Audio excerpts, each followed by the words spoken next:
नमस्कार दोस्तों, तो आप लोग कैसे हो। मैं आशा करता हूँ आप लोग स्वस्थ होंगे और पढ़ाई ज़बरदस्त से कर रहे हैं। देखो पढ़ाई बहुत धाकड़ तैयारी से करो बच्चों। जो एक महीना बचा हुआ है आप लोग के लिए, तो एक महीना पर धाकड़ से पढ़ो कि आपको एग्जाम में सफल मिल जाए। देखो जीत उसी का होता है जो बहुत अच्छा से मेहनत करके पढ़ता है ना।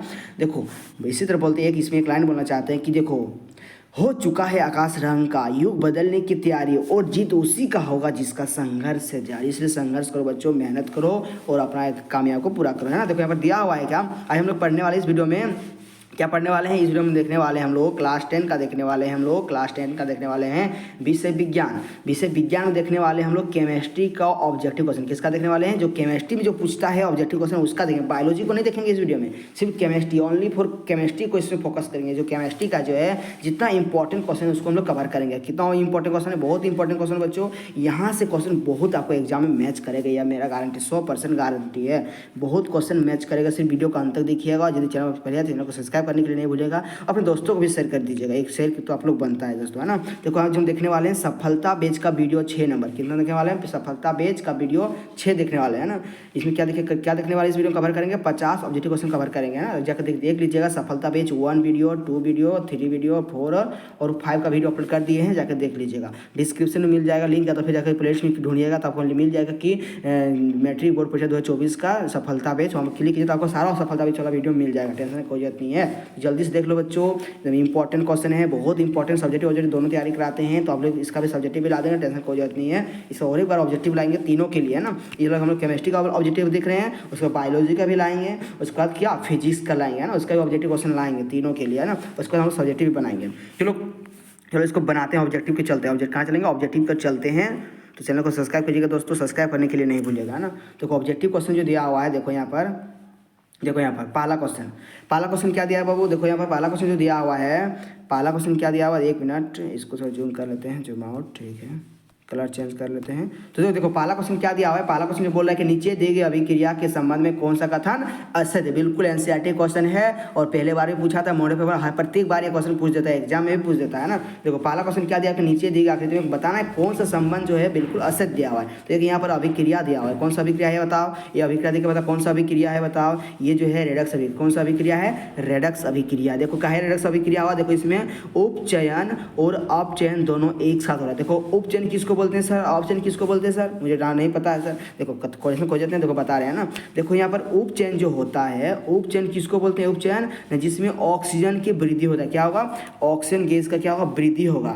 और अपचयन का मतलब क्या हुआ ना, ऑक्सीजन क्या होता है, ह्रास होता है, ऑक्सीजन का कमी हो जाता है। ऑक्सीजन क्या होता है, कमी हो जाता है। जिसे मान के चलो यहाँ पर पहले था मेरा CuO, है ना। और जब नया प्रोडक्ट बना तो क्या हो गया, उधर मेरा Cu अकेला हो गया, O मेरा गायब होगा। समझ कि यहाँ पर क्या हुआ है, अपचयन हो रहा है। क्यों, यहाँ ऑक्सीजन था, यहाँ पर ऑक्सीजन हट गया, तो क्या बोलते हैं उसको, अपचयन अभिक्रिया बोलते हैं। अब मान चलो यहाँ पर पहले था यहाँ पर Cu इधर लेफ्ट साइड में, अब जब नया प्रोडक्ट बना तो यहाँ पर CuO हो गया, तो इसको क्या बोलेंगे, उपचयन। क्या हो रहा है, यहाँ पर उपचयन हो रहा है। किसका उपचयन हो रहा है सर, न CuO का उपचयन हो रहा है, इसका उपचयन मत बोलना कि Cu का उपचयन हो रहा है, यहाँ पर इसका मत बोलना। Cu का उपचयन हो रहा है, Cu का उपचयन हो रहा है ना। चलो यहाँ पर समझते हैं इस क्वेश्चन को, है ना। यहाँ बोला कि Pb क्या दिया हुआ है, PbO, है ना, प्लस Cu प्लस क्या दिया है C, मेरे क्या नया प्रोडक्ट बनाया, 2Pb प्लस Cu और 2 बनाया। देखो ध्यान दीजिएगा यहाँ पर, देखो Pb के साथ क्या था, पहले O था कि नहीं। और जब नया प्रोडक्ट बना, देखना यहाँ पर देखो P के साथ O हट गया कि नहीं, है ना, O हटा कि नहीं। यानी कि लेड ऑक्साइड जो था मेरा, सीसा ऑक्साइड, इसमें था पहले ऑक्सीजन जुड़ा हुआ था। जब नया प्रोडक्ट बना तो क्या ऑक्सीजन हट गया, मतलब PbO का लेड ऑक्साइड का यहाँ पर क्या हुआ है, उपचयित हो रहा है। क्या नहीं, अपचयित हो रहा है, अपचयित क्या हो रहा है, अपचयन हो रहा है। इसका अपचयन हो रहा है। और C मतलब कार्बन, यानी देखो कार्बन निकलता है, नया प्रोडक्ट बना के नहीं, O शामिल होगा, मतलब कार्बन के क्या हो रहा है, यहाँ पर उपचयन हो रहा है। गलती से मत बोलना कि कार्बन डाइऑक्साइड का उपचयन हो रहा है, यहाँ पर कार्बन का उपचयन हो रहा है। किसका हो रहा है, कार्बन का उपचयन हो रहा है। कार्बन डाइऑक्साइड का मत बोल देना, जो कार्बन डाइऑक्साइड का मत बोल देना। और यहाँ पर सीसा का सिर्फ मत बोल देना, यहाँ पर सीसा ऑक्साइड का यहाँ पर अपचयित हो रहा है ना, याद रखिएगा। चलो इसका संबंध को देखते हैं, कौन सा संबंध असत्य दिया हुआ है। ए में बोला है कि सीसा अपचयित हो रहा है, गलत बात। सीसा कहाँ अपचयित हो रहा है, सीसा ऑक्साइड अपचयित हो रहा है ना। यहाँ सीसा तो यहाँ पर अलग इधर अकेला है, देखो इसको देखना है। यहाँ पर सीसा ऑक्साइड अपचयित हो रहा है, ये गलत बोल रहा है, बिल्कुल गलत दिया है, यानी ए नंबर जो है बिल्कुल गलत है। अभी मैं क्या बोल रहा है, कि कार्बन डाइऑक्साइड उपचयित हो रहा है। फिर वही बात अभी बोले थे ना, कार्बन ना उपचयित हो रहा है, मेरा कार्बन का उपचयन हो रहा है। देखो यहाँ पर कार्बन अकेला था तो कार्बन का क्या हो रहा है, उपचयन हो रहा है। तो यहाँ पर गलत दे दिया है, कार्बन डाइऑक्साइड उपचयित हो रहा है। कहाँ कार्बन डाइऑक्साइड उपचयित हो रहा है, यहाँ पर कार्बन उपचयित हो रहा है ना, दोनों गलत दिया है, दोनों गलत। सी में क्या बोल रहा है कि कार्बन उपचयित, हाँ बिल्कुल सही है, कार्बन उपचयित हो रहा है, बिल्कुल सही है। कार्बन का क्या नया पर कार्बन क्या उपचयन हो रहा है, बिल्कुल सही। लेड ऑक्साइड मैंने सीसा ऑक्साइड जो है लेड ऑक्साइड उपचयित हो रहा है, हाँ बिल्कुल सही, नहीं बिल्कुल सही, गलत है। देखो यहाँ पर गलत नहीं है, देखो हम बोले गलत, यहाँ पर देखो सीसा ऑक्साइड जो है लेड ऑक्साइड अपचयित हो रहा है, उपचयित बोल दिया था सॉरी। लेड ऑक्साइड जो है यहाँ पर अपचयित हो रहा है, क्या हो रहा है, अपचयित हो रहा है। किसका अपचयित हो रहा है, लेड ऑक्साइड, ये बिल्कुल सही दे दो, यानी ए सी और डी बिल्कुल सही बोल रहा है, यानी और ए और बी जो है, ए और बी क्या है, ए और बी दोनों गलत बोल रहा है, ए और बी क्या है, दोनों गलत है। तो खोजो ए और ए एंड बी कहाँ दिया हुआ है, वही को टिक लगाना है। तो ऑप्शन पहला में दिया हुआ है ए एंड बी, गलत है, हाँ बिल्कुल सही सर। इसका आंसर क्या है, ऑप्शन नंबर एक पहला नंबर जो सही है, बिल्कुल सटीक आंसर हो जाएगा। पहला को टिक लगा देना है, देखो पहला को टिक लगा देना, ये लो बिल्कुल सटीक आंसर है, इसको टिक लगा देना है, ये सटीक आंसर हो जाएगा, है ना। ये क्वेश्चन आपको एग्जाम मिलेगा ही, बहुत देखो इतना लंबा, देखो इसको समझाने में इतना लंबा हो गया ना, देखो कोई टेंशन लेने की जरूरत नहीं है। देखो सही वाले इंग्लिश में जो इंग्लिश मीडियम वाला है और इंग्लिश इसको भी पढ़ सकता है, इंग्लिश मीडियम जो बच्चा पढ़ रहा है इसको देख के भी बना सकता है, इंग्लिश मीडियम के लिए, है ना। देखो यहाँ पर क्वेश्चन नंबर 2 क्या दिया हुआ है कि Fe2 क्या दिया हुआ है, Fe2O3 प्लस O3 दिया है प्लस 2Al मिलकर क्या बनाया नया पदार्थ ना, Al2O3 प्लस 2Fe बनाया, क्या बनाया 2Fe। तो बताइए क्वेश्चन पूछा कि ऊपर दी गई अभिक्रिया किस प्रकार की अभिक्रिया है, ध्यान दीजिएगा। यहाँ पर मेरा Fe पहले O के साथ था, ऑक्साइड के साथ नया पदार्थ बना तो क्या हुआ, ये जो था Al इसको मार के भगा दिया Fe को और इसके जगह पर ले लिया, Fe की जगह पर ले लिया कौन, Al ले लिया। देखो आया कि नहीं, O3 के साथ कौन हो गया अभी, O3 के साथ अभी क्या हो गया, Al आ गया, मतलब क्या आ गया, इसको विस्थापन कर दिया और Al देखो Al जो था इसके जगह में आ गया, Fe को बेचारा अकेला कर दिया। मतलब कैसा भी अभिक्रिया है, जब ऐसा होता है समझना कैसा अभिक्रिया है, ये एक विस्थापन अभिक्रिया है। कैसा अभिक्रिया है, सॉरी विस्थापन है, वियोजन मार है। इसका कहाँ विस्थापन खोजे, कहाँ पर दिया, ऑप्शन नंबर डी में दिया विस्थापन अभिक्रिया, यह विस्थापन अभिक्रिया बिल्कुल सटीक आंसर हो जाएगा, ऑप्शन नंबर डी। अब क्वेश्चन नंबर 3 में क्या दिया हुआ है, क्वेश्चन नंबर 3 में देखो क्वेश्चन नंबर 3 को पढ़ते हैं ना, कि निम्नलिखित में से कौन सा भौतिक परिवर्तन नहीं है, मतलब बताना है कौन सा जो भौतिक परिवर्तन नहीं, जो पूरा देखो भौतिक परिवर्तन उसको बोलते हैं जो उसके बाद जो उपयोग करने के बाद उसको फिर पुनः प्राप्त कर सकते हैं। कुछ तो हो सकता है हल्का परिवर्तन हो चलेगा लेकिन पुनः उसको प्राप्त उसी गुण में प्राप्त कर सकते हैं, उसको बोलते हैं हम लोग भौतिक परिवर्तन। तो पहला में क्या दिया हुआ है कि जल के क्वथनांक पर जल का वाष्प बनना, ये तो इसको लोग प्राप्त कर सकते हैं सर। इसको बोला कि कौन भौतिक परिवर्तन नहीं है, तो इसलिए भौतिक परिवर्तन है सर। अब द्रवित पेट्रोलियम को गैस का दहन, अब बताओ जो यदि हम पेट्रोलियम को जलाएंगे और उसको दोबारा प्राप्त कर सकते हैं, बिल्कुल नहीं। अब जैसे आप लोग कहीं जाते होंगे कि आप गाड़ी में पेट्रोल डालाए हैं, तो पेट्रोल डालने के बाद क्या उसको पेट्रोल दोबारा प्राप्त कर सकते हैं, नहीं, जलने के बाद दोबारा प्राप्त नहीं कर सकते, वही वाला बोल रहा है यहाँ पर बी में, तो बिल्कुल गलत दिया हुआ है। यह एक रासायनिक परिवर्तन क्या है, बी नंबर जो है एक रासायनिक परिवर्तन है, भौतिक परिवर्तन तो नहीं है, तो बिल्कुल सटीक आंसर बी नंबर हो जाएगा ना। क्वेश्चन 4 में क्या दिया हुआ है, निम्नलिखित में से कौन से प्रक्रम में रासायनिक अभिक्रिया होती है, बताना कि इनमें से कौन से प्रक्रम में रासायनिक अभिक्रिया होती है। तो एक गैस सिलेंडर में क्या बोला कि एक गैस सिलेंडर में निम्न दाब पर ऑक्सीजन का भंडारण, ये जो है ये एक इसमें रासायनिक अभिक्रिया नहीं होती है ना। वायु का द्रवीकरण इसमें भी नहीं होता। देखो यहाँ पर सीन में दिया हुआ है उच्च ताप पर वायु की उपस्थिति में कॉपर की तार को गर्म करना, हाँ इसमें बिल्कुल होता है। इसमें क्या होता है, रासायनिक प्रक्रिया का होता है, इसमें रासायनिक अभिक्रिया होती है ना, ऑप्शन सी बिल्कुल सटीक आंसर हो जाएगा। क्वेश्चन नंबर 5 में क्या दिया हुआ है कि जल का, देखो जल का क्या बोला कि जल का विद्युत अपघटन एक अपघटन अभिक्रिया है। तो बोले कि जल के विद्युत अपघटन में मुक्त हुई हाइड्रोजन एवं ऑक्सीजन गैस का अनुमोलर अनुपात कितना होता है, बहुत इंपॉर्टेंट क्वेश्चन है। तो कितना होता है, 2:1 होता है, कितना 2:1 होता है, इसको याद कर लीजिएगा, इसको याद कर लीजिएगा। ऑप्शन नंबर जो सी है बिल्कुल सही, ऑप्शन नंबर सी नहीं होगा, ऑप्शन नंबर सी 2 खोजो कहाँ पर दिया हुआ है, ऑप्शन नंबर डी में दिया हुआ है 2:1 दिया है, इसको टिक मार लीजिएगा ना। अब जो क्वेश्चन 5 में क्या दिया हुआ है, क्वेश्चन 5 बना दिया, क्वेश्चन 5 देखो क्वेश्चन 6 में क्या दिया हुआ है ना। क्वेश्चन 6 में बहुत आसान होता है, क्वेश्चन नंबर 6 बहुत ईजी क्वेश्चन है, एकदम लल्लू सा लल्लू क्वेश्चन है, एकदम हलवा क्वेश्चन है। देखो यहाँ पर क्वेश्चन पूछ दिया कि मैग्नीशियम, क्या पूछा है कि क्वेश्चन जो पूछा हुआ है मैग्नीशियम ऑक्साइड का रासायनिक सूत्र क्या होगा, इसका केमिकल फार्मूला बता दो। बता मैग्नीशियम को क्या बोलते हैं, Mg, और बता इसका ऑक्साइड को क्या बोलते हैं, O, है ना। बता इसका संयोजक कितना 2 होता है, इसका संयोजक 2 होता है, इसको कोना कोना गुना कर दो तो क्या होगा Mg2O2, तो 2 से 2 कट जाए तो क्या बचेगा, MgO बचेगा, क्या बचेगा MgO। खोजो कहाँ पर MgO, ऑप्शन नंबर डी बिल्कुल सटीक आंसर हो जाएगा MgO, है ना। क्वेश्चन में देखो यहाँ पर क्वेश्चन नंबर 7 में क्या दिया हुआ है, कोई मिनट छोटा कर लेते हैं। क्वेश्चन 7 में क्या दिया हुआ है कि कौन सा रासायनिक अभिक्रिया का एक उदाहरण मुझे बताना है, ये कौन सा जो है एक रासायनिक अभिक्रिया का उदाहरण है। अभी बोले थे ना उसको क्या, अभी क्या बोलते हैं, जो दोबारा फराद क्वेश्चन उसको क्या बोलते हैं, भौतिक और रासायनिक, भौतिक परिवर्तन। इसको यहाँ पर बोला रासायनिक अभिक्रिया बताना है ना, कि दही का बनना एक रासायनिक प्रक्रिया, बिल्कुल सही है। भोजन का टूटना ये भी क्या है, एक रासायनिक अभिक्रिया है। किण्वित अंगूर ये भी एक रासायनिक अभिक्रिया, यानी जब भी आपको इनमें सभी मिल जाकर याद रखना, इनमें सभी को टिक लगा देना है, एकदम 100% चांस है वही वाला ज़्यादातर सही होता है, इनमें सही वाला टिक लगा देना है, कोई डरने की बात नहीं है। यदि आप लोग आंसर मालूम नहीं है तो तब उसको फॉलो करना है ना, बिल्कुल सटीक आंसर हो जाएगा। ऑप्शन नंबर डी इसका सटीक आंसर हो जाएगा, ऑप्शन नंबर डी, है ना। देखो क्वेश्चन नंबर 8 में क्या दिया हुआ है, क्वेश्चन नंबर देखो, क्वेश्चन नंबर 8 नहीं दिया हुआ है आपको, देखो यहाँ पर 8, देखो 7 हो गया, आपको क्वेश्चन नंबर 8 नहीं दिया हुआ है। देखो अब नया क्वेश्चन आ गया, फिर एक नंबर आ गया, तो देखो इसको आपको 8 कर लेना है, इसको क्या करना है 8 कर लेना। आप देखो 50 क्वेश्चन है, तो जो इंपॉर्टेंट उसी क्वेश्चन को लेते हैं ना, जो इंपॉर्टेंट क्वेश्चन उसको उठा के रखे हैं यहाँ पर, तो क्वेश्चन तो अलग अलग हो जाता है, तो क्वेश्चन अलग अलग हो जाता है, उसको आप क्वेश्चन क्लियर कर लीजिएगा। क्वेश्चन नंबर 7 में बनाइए वहाँ तक, तो इसको 8 कर लीजिएगा, जब लिखिएगा तो, है ना, जल्दी तो पहले क्वेश्चन वीडियो को देखो, बात समझो और चला जाओ, आप फिर नया क्वेश्चन वीडियो को देखना है ना। देखो इसको 8 नंबर कर लेना है। देखो अगला क्वेश्चन क्या बोला कि कोई विलयन लाल लिटमस को नीला कर देता है, इसका पीएच सम हो तो क्या होगा। देखो यहाँ पर कोई भी विलयन है, लाल को नीला कौन करता है, पहली बात लाल को नीला कौन करता है, क्षारक कौन करता है बाबू, क्षारक होता है। लाल को नीला कौन करता है, क्षारक कौन करता है, क्षारक। अब क्षारक का पीएच मान कितना होता है ना, 7 से अधिक, क्या होता है 7 को छोड़ के, यानी 8, 9, 10, 11, 12, 13, 14 तक होता है कि नहीं, ये क्षारक का पीएच मान है। वो जो यहाँ पर 1 क्या है अम्ल का पीएच मान है, 4 क्या है अम्ल का पीएच मान है, 5 भी अम्ल का पीएच मान। देखो अम्ल का पीएच मान होता है 7 से नीचे, 7 से नीचे, और क्षारक का पीएच मान होता है 7 से अधिक। और जब बीच में बच्चा 7 में उसको बोलते हैं उदासीन, 7 को क्या बोलते हैं। ये क्वेश्चन पूछता है कि उदासीन विलयन का पीएच मान कितना होता है, ये बहुत इंपॉर्टेंट क्वेश्चन बाबू, इसको याद लीजिएगा। ये क्वेश्चन पूछ देगा कि उदासीन विलयन का पीएच मान कितना होता है, याद रखना कितना होता है 7, बहुत इंपॉर्टेंट क्वेश्चन, एग्जाम में हर बार पूछ देता है क्वेश्चन, है ना, इसको याद लेना। अब ये तुमको नहीं पूछा है यहाँ पर, कोई विलयन लाल को नीला कौन करता है, तो याद रखना क्षारक करता है, तो क्षारक का पीएच मान कितना होता है, क्षारक का पीएच मान 7 से अधिक होता है, 1 तो नहीं होगा, 4 भी नहीं होगा, 5, इसका क्या ऑप्शन नंबर डी बिल्कुल सटीक आंसर। ऑप्शन नंबर डी जो दिया हुआ है 10 बिल्कुल सटीक, क्षारक का पीएच मान है तो बिल्कुल सटीक आंसर हो जाएगा, क्षारक ही तो करता है, ऑप्शन नंबर डी बिल्कुल सटीक आंसर है।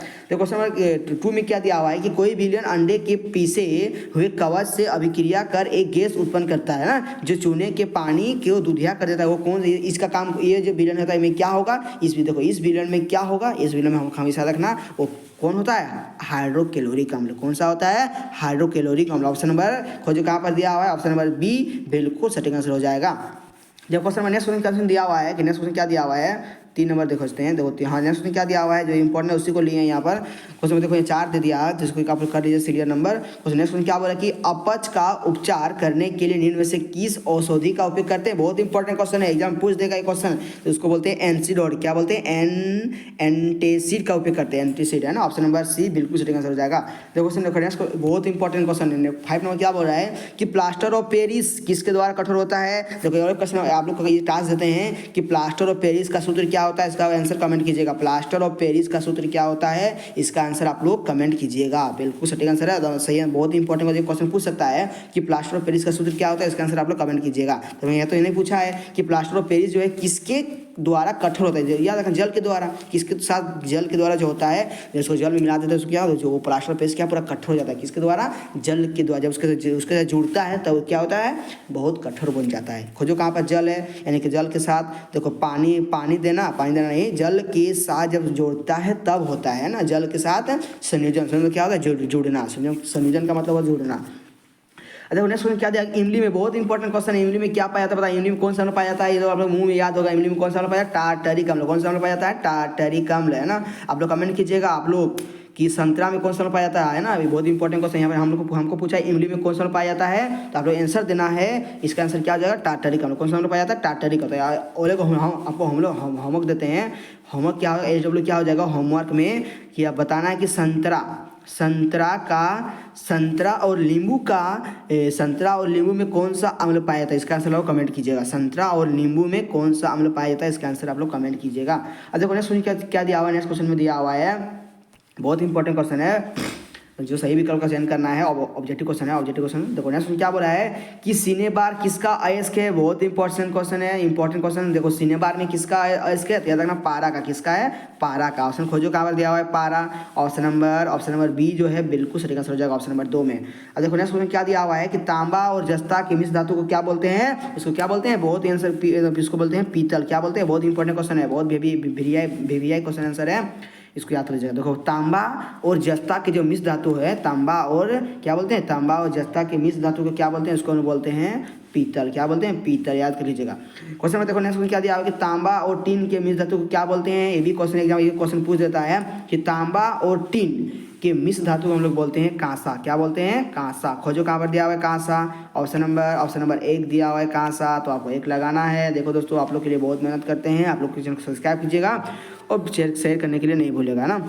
देखो क्वेश्चन क्या दिया हुआ है, नेक्स्ट क्वेश्चन क्या दिया है 4 नंबर में कि सीसा एवं टीन के मिश्र धातु को क्या बोलते हैं। देखो सीसा एवं टीन ये क्वेश्चन पूछा है मोडल पे, कहाँ पूछा हुआ है, मोडल पे क्वेश्चन पूछा गया है, मोडल पे पूछा है ना ये क्वेश्चन कि सीसा और टीन के मिश्र धातु को हम लोग बोलते हैं सोल्डर। क्या बोलते हैं, सोल्डर। क्या बोलते हैं, सोल्डर, है ना। तो ऑप्शन खोजो कहाँ पर दिया हुआ है, सोल्डर। ऑप्शन नंबर 1 बिल्कुल सटीक आंसर हो जाएगा। क्वेश्चन देखो नेक्स्ट क्वेश्चन क्या दिया है कि निम्न में से किसे चाकू से कहते, बहुत लल्लू क्वेश्चन बोलते, इसको बोलते हैं ना हलवा क्वेश्चन। इसको 8 क्लास से पढ़ते आ रहे होंगे कि किसे हम लोग चाकू से आसानी से काट सकते हैं। तो याद रखना सोडियम। कौन सा, सोडियम। क्या होगा, सोडियम। क्या होगा, सोडियम। तो बाबू देखो यहाँ पर सोडियम तो नहीं दिया हुआ बाबू, तो आप लोग चकमका गए हैं ना। देखो और एक होता है सोडियम, देखो एक होता है सोडियम। देखो हम लोग चाकू से काटा जाने वाला धातु जो होता है बहुत मुलायम होता है, उसको लोग कौन को धातु है जिसे हम चाकू से एकदम पूरा आराम से काट सकते हैं, एक होता है सोडियम। देखो आप लोग चेक, आप लोग को घुमा दिया क्वेश्चन, सोडियम तो एक ऑप्शन 1 भी नहीं दिया हुआ है। देखो सोडियम भी होता है, एक होता है लिथियम भी होता है और एक पोटेशियम होता है। इसको 3 को याद रहे, 3 में कोई आपको एक भी दिया जाएगा, एक क्वेश्चन घुमा सकता है ना। 8 क्लास में पढ़ते थे सोडियम टिक मारते थे, आप यहाँ पर लिथियम दे दिया, तो याद रखना लिथियम को खोजो कहाँ पर दिया, ऑप्शन 1 में दिया हुआ है। तो आप लोग याद कर लीजिएगा चाकू से काटा जाना धातु जो है सोडियम है, एगो लिथियम है और एगो पोटेशियम। इसको अच्छा से याद कर लीजिएगा। तो यहाँ पर क्या दिया हुआ है, पोटेशियम तो नहीं दिया, सोडियम भी नहीं दिया हुआ, लेकिन लिथियम तो दिया हुआ है ना। ऑप्शन लिथियम टिक लगाओ, लिथियम को एकदम पटक मारो, लिथियम को एकदम फटाक से एकदम। अब देखो नेक्स्ट क्या दिया हुआ है कि क्वेश्चन नंबर 1 मिनट, हाँ यहाँ पर देखो क्वेश्चन नंबर 6 में क्या दिया हुआ है कि कौन सा धातु कमरे के ताप पर द्रव अवस्था में पाया जाता है। बहुत इंपॉर्टेंट क्वेश्चन, मॉडल पेपर पूछा था और पहली बार एग्जाम में आया था, है ना, कि कौन सा धातु है जो कमरे के ताप पर द्रव अवस्था में पाया जाता है। या कौन है, पारा। कौन है, पारा। इसको क्वेश्चन घुमा के पूछ सकता है कि कौन सा ऐसा अधातु जो कमरे के ताप पर द्रव अवस्था में, याद रखना ब्रोमीन। यहाँ पर फलती आप लोग जो खोते हैं तो फट से गलत टिक मार देता है ना, खाली पारा को टिक लगा आ जाता है, लेकिन ऐसा मत करना। यदि पूछेगा यहाँ पर अधातु तो क्या मानना है, ब्रोमीन। क्या मानना है, ब्रोमीन को टिक लगाना। यदि पूछेगा ऐसा कौन सा अधातु है जो कमरे के ताप पर द्रव अवस्था में पाया, तो याद रखना ब्रोमीन। कौन सा होगा, ब्रोमीन। या तो अधातु नहीं पूछा है, यहाँ पर क्या पूछा है, धातु। धातु के कमरे, तो यहाँ पर इसका आंसर क्या होगा, पारा ही होगा, है ना, पारा होगा, क्योंकि यहाँ पर धातु पूछा हुआ है। अब देखो नेक्स्ट क्या जाएगा, कौन सा, देखो क्वेश्चन आ ही गया है ना, जो बोले थे आ ही गया कि कौन सा अधातु कमरे के ताप पर, कैसा लल्लू क्वेश्चन देता है, आप लोग तो उड़ा देंगे हवा में ना, कि कौन सा अधातु कमरे के ताप पर द्रव अवस्था में रहती है। कौन सा अधातु जो कमरे के ताप पर, कौन सा, बोले थे ब्रोमीन। कौन सा होगा, ब्रोमीन। बहुत इंपॉर्टेंट क्वेश्चन है, इसको आशा याद कर लीजिएगा। ऑप्शन नंबर ए बिल्कुल सटीक आंसर हो जाएगा। देखो क्वेश्चन नंबर क्या दिया है, सबसे कठोर तत्व कौन होगा। बहुत ऐसा क्वेश्चन तो लल्लू क्या बोले, ये सब क्वेश्चन आता है ना, एकदम तंग हो जाता है। देखो सबसे कठोर तत्व बता, सबसे कठोर तत्व कौन है, हीरा तो है, हीरा से हीरा कौन होगा, इसका आंसर क्या आ जाएगा, हीरा। क्या आ जाएगा, ऑप्शन नंबर 2 बिल्कुल सटीक आंसर हो जाएगा। अब देखो यहाँ पर दिया हुआ है, ये भी क्वेश्चन कितना एकदम केमिस्ट्री में इतना लल्लू क्वेश्चन देता है ना कि मत पूछो, है ना, क्वेश्चन में केमिस्ट्री में एकदम लल्लू क्वेश्चन मिलेगा आप लोग को। क्वेश्चन क्या नेक्स्ट क्या दिया हुआ है 9 नंबर में कि एक अधातु नाम बताना है। ऐसा कौन सा अधातु है जिसमें चमक होती है। चमक किसमें होती है बाबू, ना आयोडीन में। इसको याद लीजिएगा, किसमें, आयोडीन में होती है। किसमें होती है, आयोडीन। आयोडीन खोजो कहाँ पर दिया, ऑप्शन नंबर 3 बिल्कुल सटीक आंसर हो जाएगा, है ना। तो क्वेश्चन में क्या दिया हुआ है कि वो कौन सा धातु, क्या बोले लल्लू क्वेश्चन एकदम बना पूरा हलवा जैसा क्वेश्चन है। वो कौन सा अधातु जो विद्युत का क्या होता है, सूचालक। आप लोग रोज तो लिखते होंगे पेंसिल में, तो पेंसिल में क्या होता है, काला। देखो पेंसिल में लिखते होंगे आप लोग, वहाँ पेंसिल में क्या रहता है, काला ना, क्या रहता है, उसको काला जो रहता है, 1 मिनट, इसको काला रहता है, उसको क्या बोलते हैं, ग्रेफाइट। क्या बोलते हैं, ग्रेफाइट। ये जो काला जो दिख रहा है ना, ये एकदम, इसको मामूली मत समझना, ये विद्युत का क्या होता है, सूचालक होता है। अधातु यह धातु होते हुए विद्युत का सूचालक होता है, इसको बोलते हैं क्या, ग्रेफाइट। ऑप्शन नंबर 1 लगाओ टिक। चलो आगे बढ़ते हैं क्वेश्चन 10 में। क्वेश्चन 10 में क्या देखते, क्वेश्चन 10 तो बना लिए। देखो क्वेश्चन 11 में क्या बोल रहा है कि इनमें से कौन ठंडे जल के साथ तेजी से अभिक्रिया करती है। बहुत इंपॉर्टेंट है, कौन है, सोडियम। यानी जल के साथ तेजी से अभिक्रिया करके अपनी आग लगा लेती है, तुरंत आग भी लगा लेती है ना। देखो क्वेश्चन नंबर नेक्स्ट क्या बोल रहा है कि 12 नंबर में क्वेश्चन 12 में क्या दिया हुआ कि लोहा पर जिंक की परत चढ़ाने की प्रक्रिया। ये तो क्वेश्चन ऐसा क्वेश्चन, उसको बोलते हैं हम लोग यशत लेपन। क्या बोलते हैं? यशत लेपन, जिसको हम लोग विद्युत लेपन भी कहते हैं। विद्युत लेपन है उसको हम लोग क्या बोलते हैं? यशत लेपन। ऑप्शन नंबर 2 बिल्कुल सटीक आंसर हो जाएगा। क्या हो जाएगा? ऑप्शन नंबर 2 कि लोहा पर जिंक की परत चढ़ाने की हम लोग प्रक्रिया को क्या बोलते हैं? यशत लेपन, है ना। क्या होगा? एसद लेपन। यदि पूछेगा कि किसी भी स्टील या तो लोहा की परत क्या बोलते हैं? क्रोमियम की परत चढ़ाने, उसको हम लोग बोलते हैं उसको क्या बोलते हैं? विद्युत लेपन। यदि पूछेगा क्रोमियम की, यहाँ पर किसका परत, देखो यहाँ पर किसका चपा रहा है? जिंक का है, जेडन का चपा रहा है परत, तो उसको बोलते हैं यशत लेपन। यदि चढ़ाएगा किसका? क्रोमियम का, तब बोलना है इसको विद्युत लेपन बोलते हैं ना। जैसे आप लोग तो चलाते हैं साइकिल, तो साइकिल का रिम देखना, हैंडल देखना, बहुत चमकता है, क्यों? उसमें विद्युत लेपन किसका क्या होता है? क्रोमियम का। किसका क्या था? क्रोमियम का। तो यहाँ पर लोहा पर क्या चपा रहा है? जिंक, तो जिंक चाहे उसको बोलते हैं हम लोग यशत लेपन। क्या बोलते हैं? यशत लेपन। इसको याद रखिएगा ना, बहुत इंपॉर्टेंट क्वेश्चन, ले क्वेश्चन है। अब बताइए कौन सा अधातु, देखो धातु पूछा है कि कौन सा धातु हथेली पर रखने से क्या बोलते हैं? पिघलने लगती है। देखो कौन सा ऐसा अधातु है जिसको हाथ में रखने से क्या होगा? हथेली पर रखने पर पूरा पिघलना शुरू हो जाएगा। वो बहुत लल्लू क्वेश्चन है। तो क्या होगा? गैलियम। उसको क्या बोलते हैं? गैलियम बोलते हैं। क्या बोलते हैं? गैलियम। खोजो कहाँ पर दिया हुआ गैलियम? ऑप्शन नंबर 4 में दिया हुआ है गैलियम, है ना। बिल्कुल सही आंसर रहेगा। जो क्वेश्चन नंबर क्या बोला है कि सर्वाधिक तन्य धातु कौन है? बहुत इंपॉर्टेंट क्वेश्चन है। देखो सर्वाधिक तन्य धातु, तन्य मतलब जिसका तन्यता बहुत अधिक होती है, याद रखना। कौन सा धातु है? सोना तो आप लोग जानते होंगे ना, जो लड़की सब है, सोना इसका आंसर हो जाएगा। ऑप्शन नंबर 1 हो जाएगा। Option number 1। आप लोग इसका आंसर कमेंट कीजिएगा कि 1 ग्राम कितना? 1 ग्राम सोना से कितना किलोमीटर हम लोग खींच सकते हैं? उसको खींच सकते हैं। 1 ग्राम सोना से हम लोग कितना दूरी को उसको हम लोग खींच सकते हैं, कितना किलोमीटर दूर तक उसको हम लोग खींच सकते हैं। देखो तन्यता मतलब क्या होगा? देखो तन्यता का मतलब क्या? वही तो गुण होता है कि खींच के पूरा लंबा कर दे, कितना खींचे टूटता ही नहीं है, बहुत दूर चला जाता है। देखो एक होता है आघात वजह, उसको बोलते हैं जितना भी पीटो लेकिन पूरा टूटेगा नहीं, पूरा पतला होगा मैं टूटेगा नहीं, उसको बोलते हैं आघात होता है। उसको धातु का गुण होता है। एक क्या होता है? धातु का गुण होता है ना। तो यहाँ कोई क्या हुआ? तन्य पूछा हुआ है, तो सबसे धातु कौन सा ऐसा धातु जिसका तन्य सबसे अधिक होता है? सोना का। तो 1 ग्राम सोना से कितना हम लोग लंबा खींच सकते हैं? तो आप लोग कमेंट कीजिएगा आंसर, है ना। इसका आंसर कमेंट कीजिएगा। देखो 15 में क्या दिया हुआ है? निम्नलिखित में से किस धातु को किरोसिन में डुबा कर रखते हैं? ये तो एकदम लल्लू क्वेश्चन है, एनसीईआरटी क्वेश्चन है। उसको बोलते हैं सोडियम। क्या बोलते हैं? सोडियम बोलते हैं। क्या बोलते हैं? सोडियम। यानी ऐसा कौन सा धातु है जो किरोसिन के तेल में हम लोग डुबा कर रखते हैं? किस लिए डुबा कर रखते हैं? उसको आग ना पकड़ ले, है ना। बाहर से अभिक्रिया करता है, तुरंत आग पकड़ लेता है, इसलिए उसको हम किरोसिन के तेल में डुबा कर रखते हैं। कौन सा धातु है? सोडियम है। देखो क्वेश्चन नंबर क्या बोला है 16 में कि वह परमाणु जो अपने संयोजी इलेक्ट्रॉन का त्याग आसानी से कर देता है, क्या कहलाता है? उसको हम बोलते हैं विद्युत धनात्मक। क्या बोलते हैं? विद्युत धनात्मक बोलते हैं। बिल्कुल सटीक आंसर हो जाएगा। ये नया क्वेश्चन है। अब देखो क्वेश्चन नंबर 17 देखते हैं, यदि है तो ठीक है, तो आगे बढ़ेंगे। क्वेश्चन नंबर 17 में दिया हुआ है, देखो यहाँ पर क्या दिया? क्वेश्चन 17 में क्या दिया हुआ है कि खनिजों में क्या हुआ है? खनिजों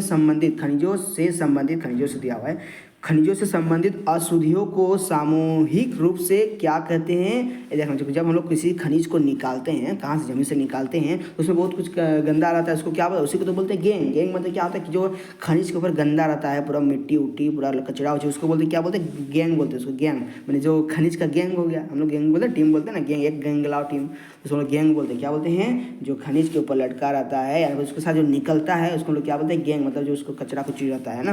अब देखो क्वेश्चन 18 नहीं दिया हुआ। देखो नया टॉपिक देखो यहाँ पर, देखो नया यहाँ पर एक शुरू हो गया, तो इसको आप लोग सिलेबस लिख लीजिएगा। देखो एल्केन का समान सूत्र क्या होगा? लल्लू सा क्वेश्चन, ये एग्जाम में भिड़ेगा ही भिड़ेगा। कुछ पहला क्वेश्चन पूछा था, पहले बार एग्जाम में पूछा था, 23 में पूछा हुआ क्वेश्चन है ना। एल्केन का समान सूत्र क्या होता है? याद रखना, CnH2n+2 होता है। इसको याद लेना, CnH2n+2 ये किसका सूत्र होता है? एल्केन का। यदि पूछेगा एल्किन का सूत्र, किसका पूछेगा? एल्किन का सूत्र पूछेगा, तो याद रखना CnH2n, याद रखना क्या होगा? इसका 3 गो होता है, एक होता है एल्केन, एक एल्किन और एक एल्काइन होता है। तो हमें एल्केन का तो यहाँ क्वेश्चन पूछ दिया। आज पूछेगा एल्किन का, तो क्या बोलना है? CnH2n। आज पूछेगा एल्काइन, किसका पूछेगा? एल्काइन का। यदि पूछेगा तो याद रखना क्या होता है? CnH2n-2 होता है, इसको याद लेना। तो आगे क्वेश्चन पर इसका आंसर क्या हो जाएगा? CnH2n खोजो कहाँ पर दिया हुआ? CnH2n+2 ऑप्शन 2 में बिल्कुल सही आंसर हो जाएगा। देखो नेक्स्ट क्वेश्चन क्या दिया हुआ है क्वेश्चन नंबर 2 में? आज क्वेश्चन पूछ ही दिया, क्या बोला कि एल्कीन का समान सूत्र क्या था? अभी बोले CnH2n, खोजो कहाँ पर दिया है? CnH2n ऑप्शन नंबर 1 बिल्कुल सटीक आंसर हो जाएगा। क्वेश्चन नंबर 3 में क्या देखो अभी पूछ दिया कि एल्काइन का, बहुत इंपॉर्टेंट वैसा क्वेश्चन मिलेगा ही एग्जाम में, 3 में से कोई एक क्वेश्चन दे देगा ना। यहाँ पूछा कि Cn क्या दिया हुआ है कि एल्काइन का समान सूत्र क्या होता है? अभी बोले थे CnH2n-2, खोजो पर कहाँ दिया हुआ है? CnH2n-2 याद कहाँ पर दिया? ऑप्शन नंबर 1 में दिया हुआ है CnH2n-2, है ना। CnH2n-2 बिल्कुल सटीक आंसर हो जाएगा। क्वेश्चन 4 में क्या दिया हुआ है, संपीड़ित प्राकृतिक गैस का मुख्य घटक क्या होता है, बहुत याद रखना, मेथेन। क्या उसको बोलते हैं, मीथेन या तो मेथेन बोलते हैं, कोई मीथेन बोलता है, कोई मेथेन बोलता है, इसमें कोई दिक्कत नहीं है। इसका आंसर लिखिए तो मेथेन हो जाएगा, ऑप्शन नंबर 1 बिल्कुल सही आंसर हो जाएगा। देखो क्वेश्चन नंबर क्या दिया हुआ है कि बेंजीन का अनुसूत्र क्या होता है, बहुत इंपॉर्टेंट क्वेश्चन मिलता ही मिलता है। बेंजीन का जो है अनुसूत्र क्या होता है, केमिकल फार्मूला क्या होता है, C6H6 है ना, C6 लगा दो छक्का, C से याद रखना। इसका आंसर क्या होता है, ऑप्शन नंबर खोजो कहाँ पर, C6H6 दिया हुआ है, C6H6 कहाँ पर दिया, ऑप्शन नंबर 1 में दिया, ऑप्शन नंबर 1 बिल्कुल सही आंसर हो जाएगा ना। देखो क्वेश्चन में नेक्स्ट क्वेश्चन क्या दिया हुआ है, इसको चलो यहाँ पर दिया, क्वेश्चन नंबर 6 यहाँ पर दिया हुआ है ना। तो क्वेश्चन नंबर 6 का क्या दिया हुआ है कि समजा श्रेणी के क्रमागत 2 सदस्यों के परमाणु भार में कितना अंतर, अभी जो है सब्जेक्टिव क्वेश्चन है, अभी अब की बार जो पूछा है 2024 का मॉडल में जो क्वेश्चन पूछा था सब्जेक्टिव क्वेश्चन आंसर में कि समझा श्रेणी क्या होता है, इसको समझाइए, उसमें बता दिए पूरा अच्छा से समझा श्रेणी क्या होता है। और किसी भी 2 सदस्य का अंतर जो होता है कितना अंतर होता है, याद रखना CH2 का अंतर कितना होता है, CH2 का अंतर होता है। सब्जेक्टिव में अच्छा से उसको डिटेल से बताए हुए हैं ना, जाकर देखिएगा, जैक बोर्ड क्लास 10 मैथमेटिक्स में, JAC board class 10 model paper 2024 को क्लिक कीजिएगा। आज साइंस में जाएगा सब्जेक्टिव वाला में, उसको देखना वहाँ पर आपको मिल जाएगा किस तरह बात समझाए हुए हैं ना। तो कितना होता है CH2 का अंतर, कितना होता है CH2 का अंतर होता है, कितना होता है CH2 का अंतर होता है, खोजो कहाँ पर दिया हुआ है, और नंबर 1 दिया हुआ है, बिल्कुल सही आंसर हो जाएगा। अब जो क्वेश्चन दिया हुआ आ गया, निम्न में से कौन एल्डिहाइड समूह है, देखो हम बताना कौन एल्डिहाइड है, बता एल्डिहाइड का बताया, एल्डिहाइड का जो सूत्र होता है क्या होता है, एल्डिहाइड का सूत्र होता है, बता निम्न में से कौन एल्डिहाइड है वो खोजना। देखो यहाँ देखो इसमें क्या OH, मतलब क्या हुआ है, OH का मतलब क्या होता है, क्या बोलते हैं उसको, ये OH जो है यहाँ पर हाइड्रोक्साइड, ये जो है हाइड्रोक्साइड समूह जुड़ा हुआ है। COOH क्या हुआ है, एल्डिहाइड नहीं है। देखो CHO, देखो एल्डिहाइड का सूत्र क्या होता है CHO, जहाँ पर दिख जाए CHO समझ जाना वो कैसा सूत्र है, एल्डिहाइड समूह में जुड़ा हुआ है, याद रखिएगा ना। तो बता कहाँ पर है CHO जुड़ा हुआ है, बता CHO कहाँ पर जुड़ा हुआ है, बताओ खोजो। एंड ऑप्शन नंबर 3 जो दिया हुआ है बिल्कुल सही आंसर हो जाएगा। देखो CHO जुड़ा है कि नहीं, देखो यहाँ पर CH जुड़ा हुआ है ना, CHO, ये समझिए कैसा एल्डिहाइड समूह इसमें जुड़ा हुआ है, इसको बोलेंगे एल्डिहाइड। तो क्वेश्चन नंबर क्या बोला, 8 नंबर क्वेश्चन दिया हुआ है, निम्न में से कौन कीटोन है, ये देखो कीटोन का सूत्र होता है CO, हमेशा कीटोन में से कहाँ रहता है, हमेशा बीच में रहता है, कीटोन जो होता है हमेशा बीचों बीच में रहता है। तो खोजो कहाँ पर दिया हुआ है कीटोन, खोजो खोजो खोजो कहाँ पर दिया हुआ है कीटोन। तो ये देखो ये वाला कीटोन तो नहीं होगा, देखो इसमें बीच में दिया हाइड्रोक्साइड जुड़ा हुआ है, देखो यहाँ पर ऑप्शन में 2 में दिया हुआ बिल्कुल सही आंसर हो जाएगा। देखो यहाँ पर बीच में जुड़ा हुआ है CO, यानी कीटोन जुड़ा हुआ है बीचों बीच में, है ना।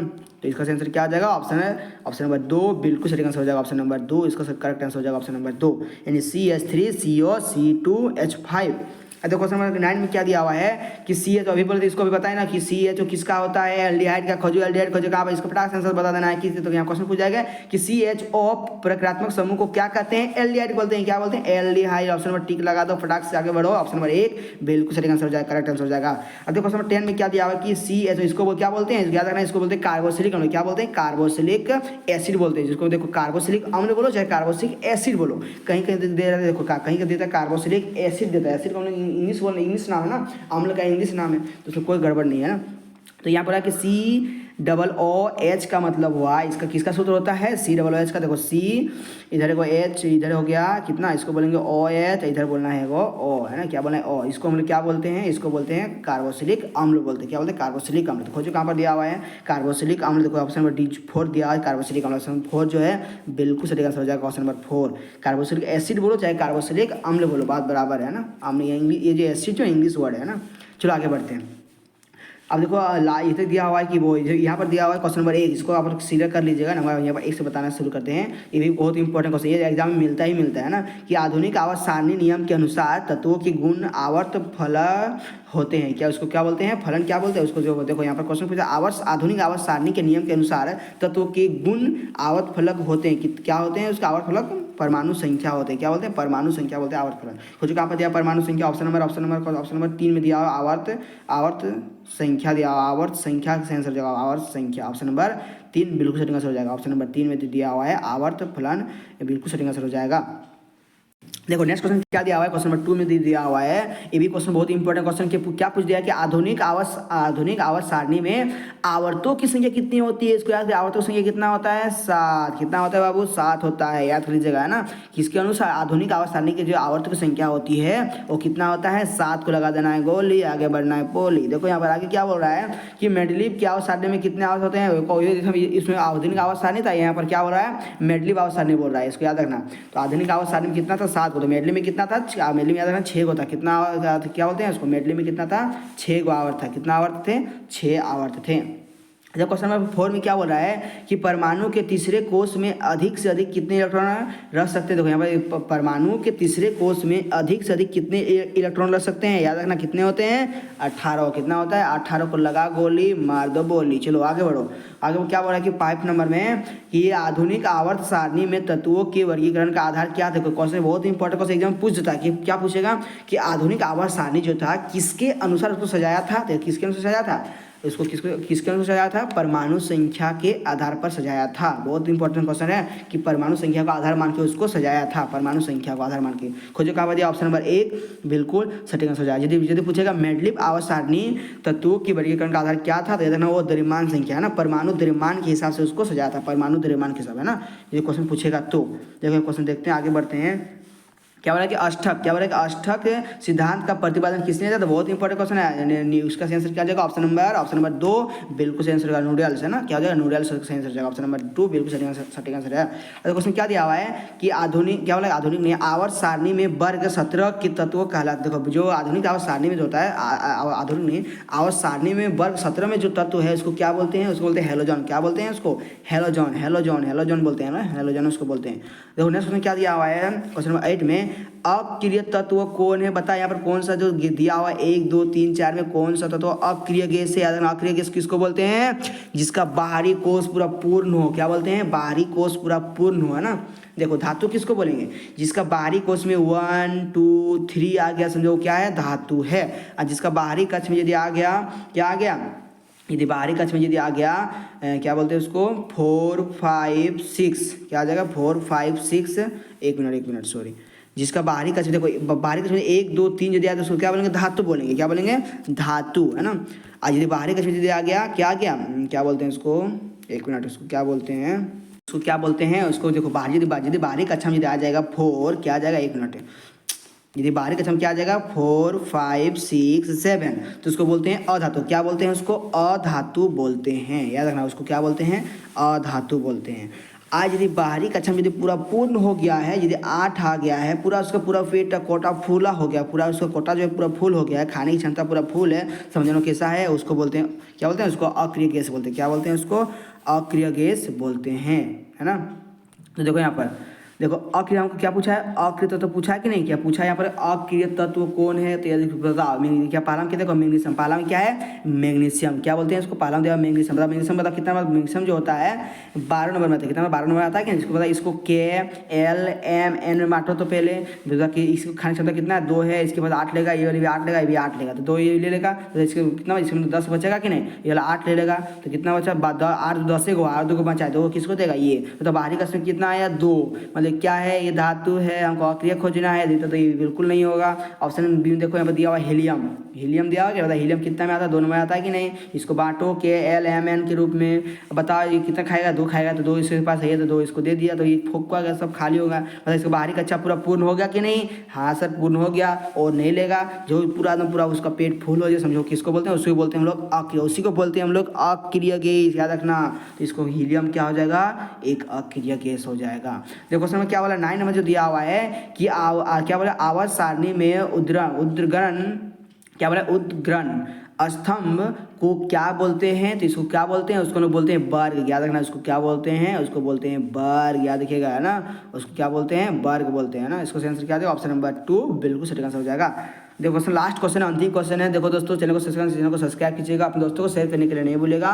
यदि वीडियो पसंद आया तो वीडियो चैनल को सब्सक्राइब करके आप लोग कमेंट कीजिएगा कैसा लगा वीडियो। आप लोग कमेंट कीजिएगा किस अब की बार जो है सफलता पे जो 4 सफलता पे 7 में कैसा वीडियो लाएंगे, आप लोग कमेंट कीजिएगा, है ना। चलो आगे देखते हैं, लास्ट क्वेश्चन अंतिम क्वेश्चन है 10 में। क्या बोला है कि आवर्त सारणी के क्षैतिज कतार को क्या बोलते हैं, आधुनिक आवर्त, देखो क्या बोलते हैं, आवर्त सारणी में जो होता है क्षैतिज कतार, है ना, इसको बोलते हैं ऊर्ध्वाधर, इसको बोलते हैं क्षैतिज, इसको क्या बोलते हैं, क्षैतिज। इसके जो कतार होते हैं उसको क्या बोलते हैं, याद रखना उसको बोलते हैं आवर्त। क्या बोलते हैं उसको, आवर्त बोलते हैं। क्या बोलते हैं उसको, आवर्त बोलते हैं। ऑप्शन नंबर 1 बिल्कुल सटीक आंसर हो जाएगा। लव यू दोस्तों, नेक्स्ट वीडियो लाएंगे, वंदे मातरम। चलो all the best, thank you.